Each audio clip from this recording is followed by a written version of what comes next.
let's say it's a report, like if it's a logo, let's talk about both of those examples, like trying to figure out like what you get as the client when the work is done, right? If it's a Sure. logo, what does the sort of package of deliverables look like? Okay. So exactly. So and just sort of finishing up on the publication side of things, there is a level of pre-flighting, pre-press that goes into the process. We make sure that everything is converted to the right color output, whether it's CMYK, RGB, and if it's interactive, make sure all the links are working, things like that. And then we actually will deliver a package. Now, what we tend to do is deliver just the absolute, like the final product. If it's agreed beforehand that the client is going to want original files, that's a discussion that needs to happen beforehand. And it gets into some questions about ownership, actual file ownership, and the end product ownership. And there's some discussion that can happen there. But if it's, for example, a logo, obviously the designer should package a variety of different versions of the logo. Sometimes a client will want a vertical format and a horizontal format, and that's something that's usually clarified in the design process. Yeah. But as it's approved, what would happen is the designer would set up versions of the logo in both RGB, CMYK, black and white, if that's a requirement, or reversed out, and basically package all of those files up and then send that directly to the client. Now, many times we'll want to incorporate some sort of a branding style guide, something that basically outlines how the logo is used on a particular type of piece, how much white space you include around the logo, how you treat the logo, and how you don't treat the logo. For example, we don't want to add drop shadows, we don't want to skew it, things like that. And those are usually what we would accompany with as a style guide, along with the actual files, packaged and delivered directly to the client, as well as placed online, so they'll have the ability to access it, whether if they lose it or need to share that with other team members. Cool. That's pretty.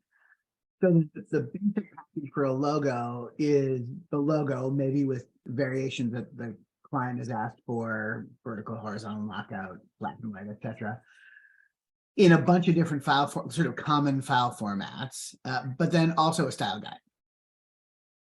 I like to include that because it helps explain exactly how the logo should be used. Exactly. And some of the formats are JPEGs, PNGs, SVGs, EPSs, anything that they might need to use the logo in, transparent backgrounds, things like that.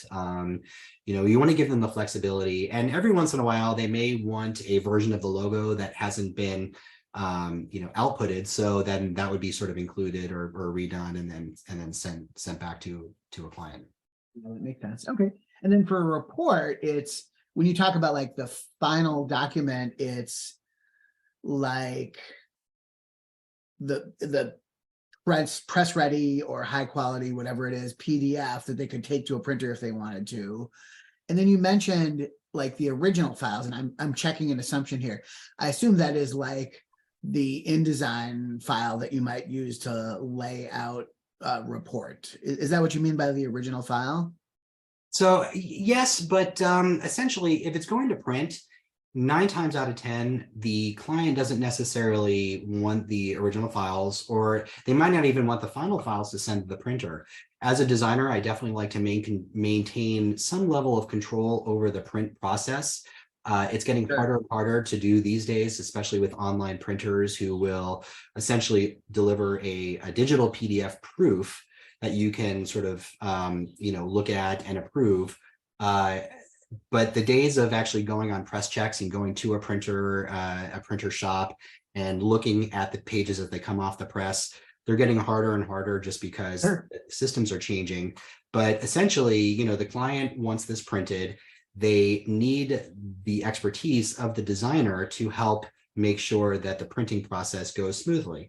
And that involves choosing the right papers, making sure that, the paper that they are choosing works well with the photos that they're using, things like that. So there are a few more requirements when taking a piece to print.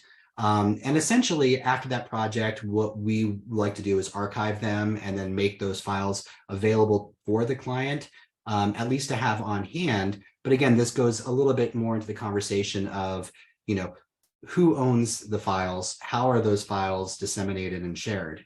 And that's something that I think can be discussed very early on in the project.